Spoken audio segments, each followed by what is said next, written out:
نحمده ونصلي على رسوله الكريم أما بعد فأعوذ بالله من الشيطان الرجيم بسم الله الرحمن الرحيم فمن يعمل مثقال ذرة خيرا يره ومن يعمل مثقال ذرة شرا يره صدق الله العظيم وقال النبي صلى الله عليه وسلم البر لا يبلى والاسم لا ينسى أو كما قال عليه الصلاة والسلام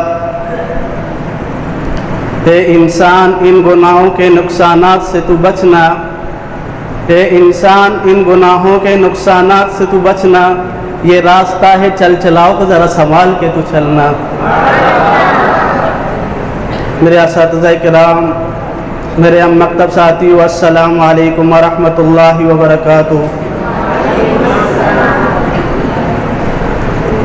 آج میں آپ حضرات کے سامنے گناہوں کے نقصانات کے موضوع پر چند معروضات پیش کرنا چاہتا ہوں۔ سامعین محترم، آج میں آپ حضرات کے ذہن کو، سوچ کو، فکر کو ان خیالات کی طرف مبذول کرنا چاہتا ہوں جو ہمارے معاشرے کے اندر وبا کی طرح پھیلے ہوئے ہیں، جو ہمارا معاشرہ بگاڑ کا شکار ہے۔ ان برے اعمال کی نحوست کی وجہ سے قتل و غارت کا بازار گرم ہے، چوری، لوٹ مار، ڈاکہ زنی سر عام ہے، شراب نوشی، زناکاری سر عام ہے، فحاشیت اور عریانیت سر عام ہے، عصبیت اور قومیت سر عام ہے، انسان نئی نئی بیماریوں کا شکار ہے۔ سامعین محترم، ان گناہوں کے نقصانات سے، مدر اثرات سے ہر شخص حیران اور پریشان ہے۔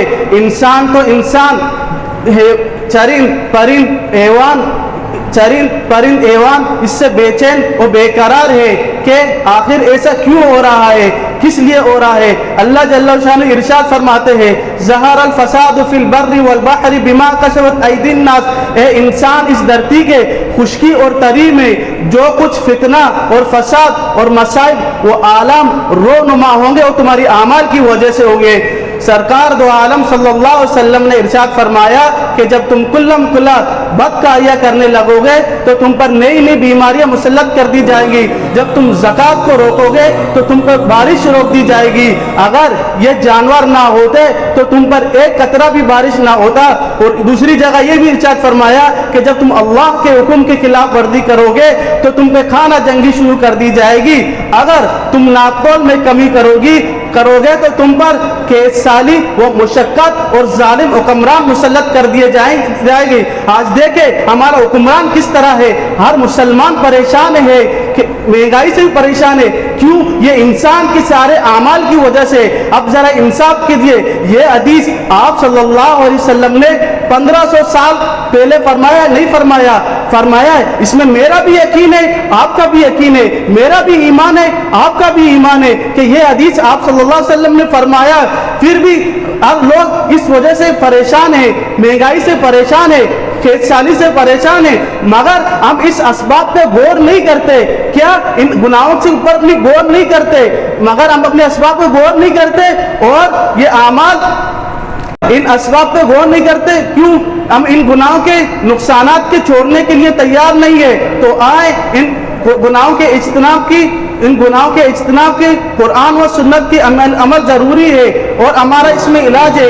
یا الہی تو ہمیں عامل قرآن کر دے، یا الہی تو ہمیں عامل قرآن کر دے، پھر نہے سرے سے مسلمان کو مسلمان کر دے۔ وآخر دعوانا ان الحمدللہ۔ حسبی اللہ و نعم الوکیل، نعم المولا و نعم النصیر، حسبی اللہ